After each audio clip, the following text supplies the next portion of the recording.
Welcome to Coach Roy's Pool School Classroom. This is episode 4 of our 14-week course on how to teach pool to kids of all ages.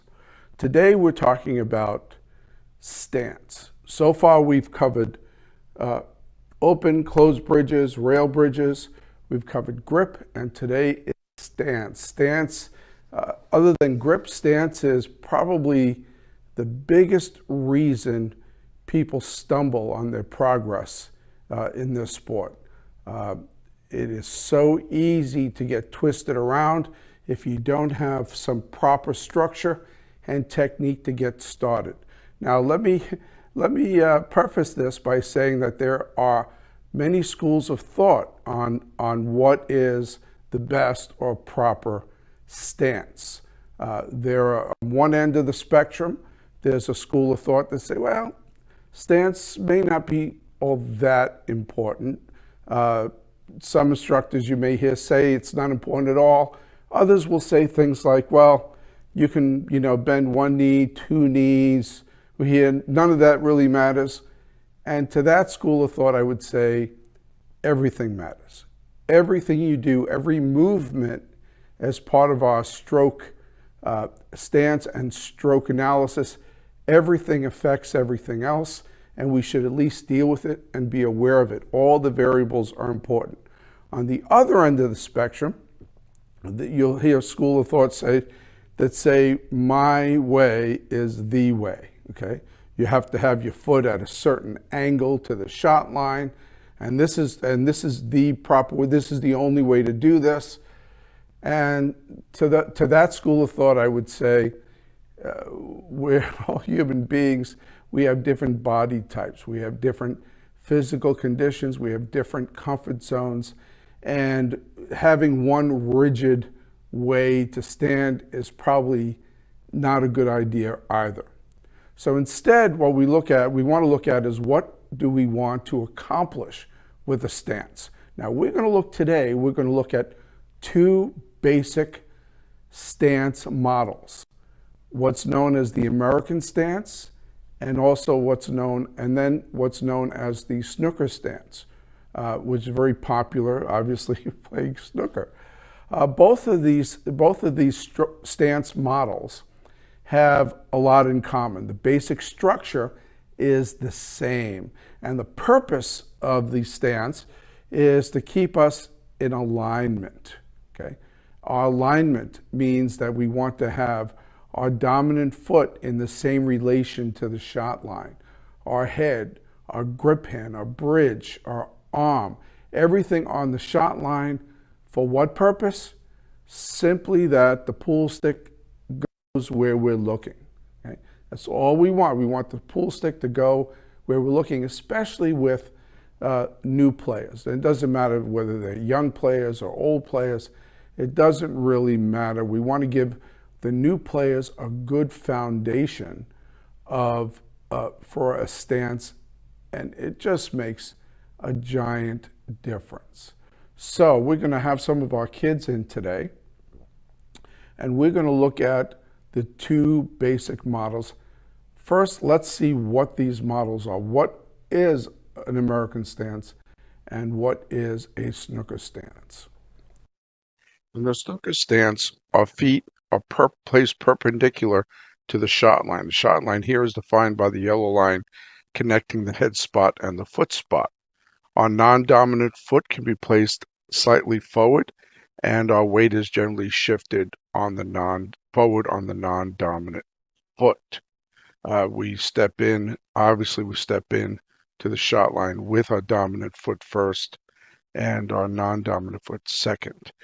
In the American stance, our feet are placed 30 to 45 degrees from the shot angle. We step in with our dominant foot.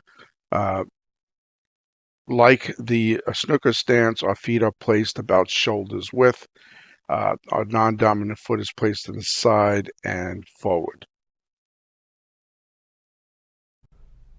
So we've looked a little bit at what the snooker stance is, what an American stance is, and we want to see what they have in common, because many of you will be very comfortable with one of these models.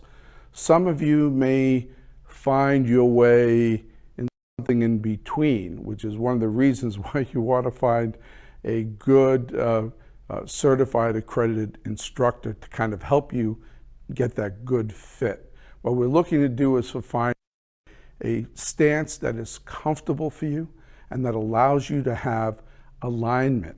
By alignment, I mean we want to, in relation to the shot line, where we want that cue ball to go, we'd like to have our dominant foot in the same relationship with that shot line. Doesn't necessarily have to be exactly, this degree or that degree. We want the same relationship to that shot line as consistently as possible.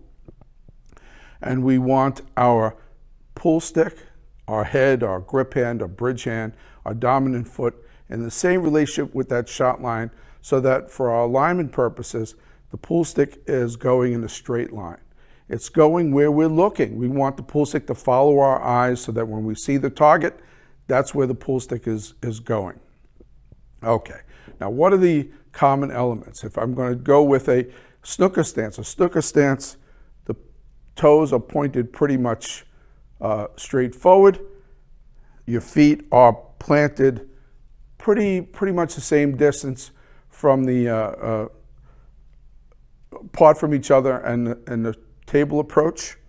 Your non-dominant foot can be a little up front, so it would be 1, 2, 3. The knee, your non-dominant leg would bend, so the knee bends, the hip comes up, and that causes the torso to twist and drop. That twisting allows clearance for the pull cue, so it is 1, 2, 3. And allows you to put your head, the cue, your foot, all in the same relation to that dominant line.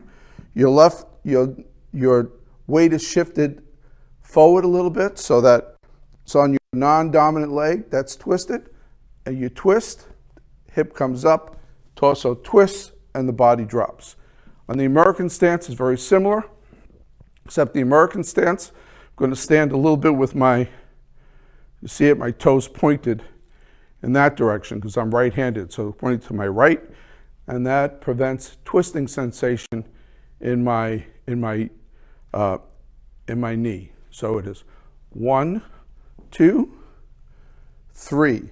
The non-dominant foot is 30 to 45 degrees off the shot line and away from my dominant foot, but the knee bends, the hip comes up, that causes the torso to twist and to get clearance. So those are the two basic models. And you may find something in the middle, but the snooker stance and American stance are two good structured models to start off a new student. And then with good coaching and a little time, you can tweak it as you go, but you want to find a stance that's comfortable and gives you the alignment that you need to find that straight line. So how do we check our alignment? How do we see that we're standing in a way that the ball and our eyes go straight to cue stick, everything's following the shot line? Well, let's take a look. We have a drill that we use quite a bit. It's very simple to use. We call it the striped ball drill. You see on the video on the right, Ezra, who's one of our break and run students, online students from California, is demonstrating.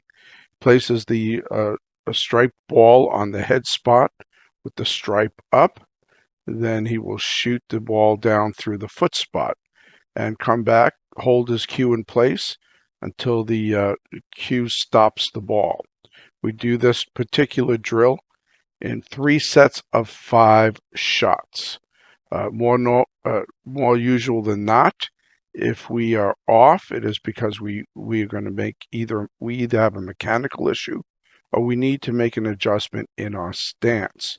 That's what we're working on with Steven on the video on the left. We're checking his stance to make sure we have on that same drill.